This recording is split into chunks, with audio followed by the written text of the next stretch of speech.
Shalom, selamat pagi anak-anak. Apa kabarnya hari ini? Baik, Bu. Wah, baik ya hari ini kabarnya. Nah, pada hari ini kita kembali lagi pada mata pelajaran pendidikan agama Kristen. Materi pada hari ini mengenai aku mengasihi temanku, yaitu pelajaran yang ketujuh.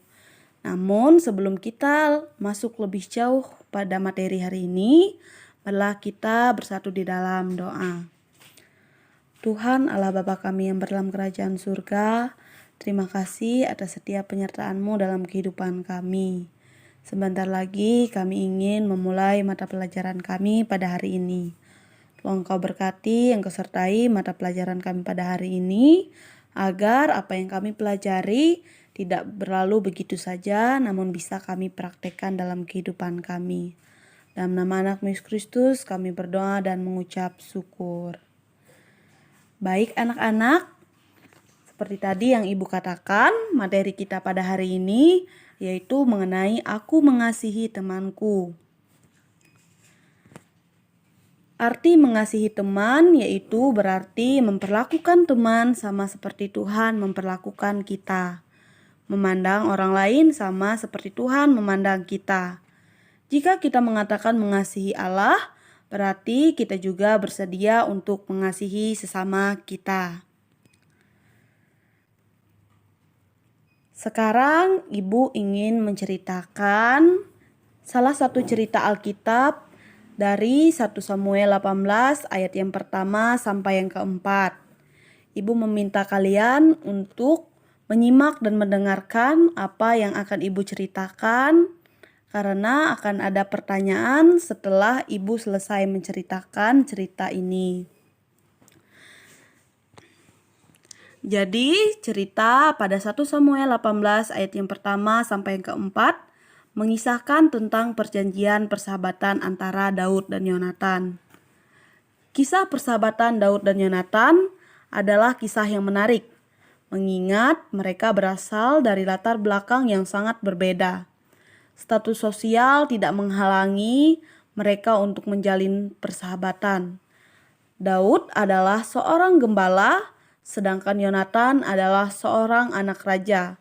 Namun, persahabatan yang dibangun atas dasar kasih tidak berhalang oleh berbagai perbedaan yang ada di antara mereka. Mungkin saja perbedaan itu justru membuat mereka saling melengkapi satu sama lain. Bahkan, Yonatan juga sempat memberikan jubah yang berharga kepada Daud beserta baju perang, pedang, panah, dan ikat pinggangnya.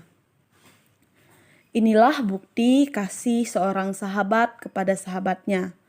Bahkan ada penafsir yang mengartikan pemberian ini sebagai sebuah bentuk kerelaan Yonatan untuk menyerahkan kekuasaan yang hendak ia peroleh dari ayahnya kepada Daud. Bagian ini memang bercerita tentang bagian Daud, dan Yonatan baru saja mengikat perjanjian persahabatan di antara mereka. Jadi belum ada sebuah peristiwa yang dapat membuktikan bahwa mereka memiliki komitmen yang bersungguh-sungguh terhadap perjanjian tersebut. Baru dalam cerita selanjutnya, kita dapat menyaksikan bagaimana persahabatan mereka teruji. Di awal kemenangan Daud mengalahkan Goliat. Raja Saul, ayah Yonatan, masih memiliki hubungan yang baik dengan Daud. Tetapi ketika Daud terus-menerus mengalami kemenangan dalam peperangan, iri hatilah Saul kepada Daud. Orang Israel banyak memuji-muji Daud atas keberhasilan Daud dan bahkan membandingkan kemenangan yang diperoleh Daud dengan Saul. Popularitas Saul merosot pada saat itu. Sebaliknya, Daud semakin dielu-elukan oleh rakyat Israel. Sejak saat itu, Saul membenci Daud. Berbagai rencana pembunuhan dan pengajaran dilakukan Saul terhadap Daud. Beruntung, Daud memiliki sahabat yang setia, yaitu Yonatan. Raja Saul merancangkan hal jahat bagi Daud. Hal itu diketahui Yonatan. Yonatan kemudian memberitahu Daud agar ia menghindari kejaran Raja Saul dan pasukannya. Hal ini membuktikan bahwa Yonatan telah menjadi sahabat bagi Daud. Meski ayahnya membenci Daud, ia tidak mengikuti apa yang dilakukan ayahnya. Persahabatan Daud dan Yonatan ini merupakan salah satu persahabatan yang sejati.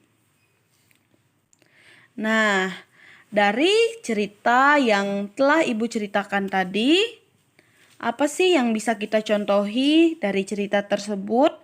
Dari cerita antara Daud dan Yonatan.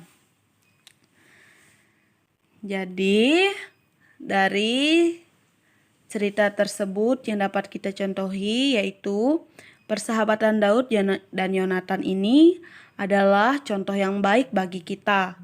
Seorang sahabat sejati mau hadir dalam keadaan yang sulit sekalipun. Bahkan terkadang harus dilakukan dengan sebuah pengorbanan. Kasih harus menjadi dasar dalam sebuah persahabatan, karena itu sangat penting. Seperti yang juga disampaikan dalam 1 Yohanes pasal yang keempat ayat yang ke-7. Saudara-saudaraku, kekasih, marilah kita saling mengasihi, sebab kasih itu berasal dari Allah. Ayat ini menjelaskan bahwa Allah sumber kasih itu. Selanjutnya, beberapa contoh kita sudah mengasihi teman kita. Salah satu contohnya yaitu yang pertama, kita membantu teman kita yang sedang kesulitan. Yang kedua yaitu memberi sesuatu yang tulus pada teman kita. Ketika kita memberi sesuatu, kita memberinya dengan hati yang tulus. Artinya kita sudah mengasihi teman kita.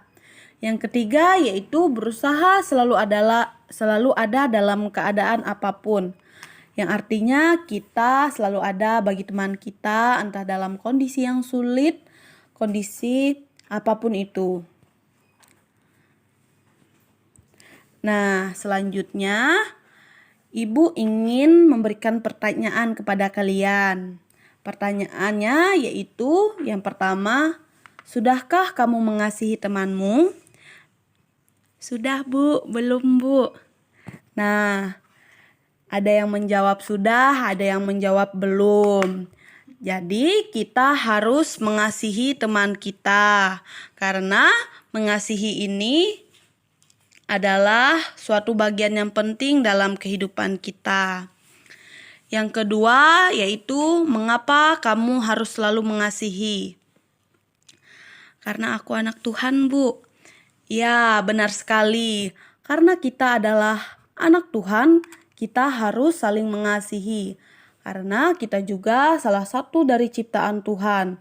Maka dari itu, sikap saling mengasihi ini harus ada bagi kita anak-anak Tuhan. Ibu rasa kalian sudah paham arti mengasihi teman. Jadi, kita sampai pada kesimpulan. Mengasihi sesama menjadi bagian yang penting juga dalam kehidupan kita. Maka dari itu, kita harus saling mengasihi teman dan sesama kita. Sama seperti Tuhan yang selalu mengasihi kita. Kita juga harus mensyukuri kehadiran orang-orang di sekitar kita. Tuhan berkarya di dalam kehidupan kita dengan memelihara kita melalui kehadiran teman atau orang-orang sekitar kita. Jadi anak-anakku, kita harus saling mengasihi sesama kita ya. Mengasihi teman-teman kita, mengasihi keluarga kita. Bahkan kita juga harus menolong mereka jika mereka dalam keadaan yang sulit. Begitu ya anak-anak. Nah, selanjutnya Ibu ingin memberikan kalian PR. PR-nya yaitu kalian membuat karya yaitu berbentuk kartu ucapan untuk 3 temanmu. Nah, terserah kalian ingin memberi kartu ucapan itu kepada teman-teman kalian yang mana. Tugas ini dikumpulkan minggu depan pada pertemuan yang ke-8. Contohnya, kartu ucapannya seperti sekarang ini. Contohnya, untuk misalnya Hana. Lalu di bawahnya diberikan ucapan atau kata-kata dari hati kalian kepada teman kalian. Selanjutnya, yang terakhir yaitu kalian berikan identitas diri kalian yang memberikan kartu ucapan kepada teman kalian agar teman kalian tahu bahwa kartu ucapan tersebut berasal dari kalian. Apakah sudah paham tugasnya anak-anak? Paham, Bu? Wah, baik, pintar anak-anak. Sekian pembelajaran kita hari ini. Ibu rasa sudah cukup. Kita lanjutkan minggu depan. Tuhan Yesus memberkati kita semua. Selamat berjumpa minggu depan.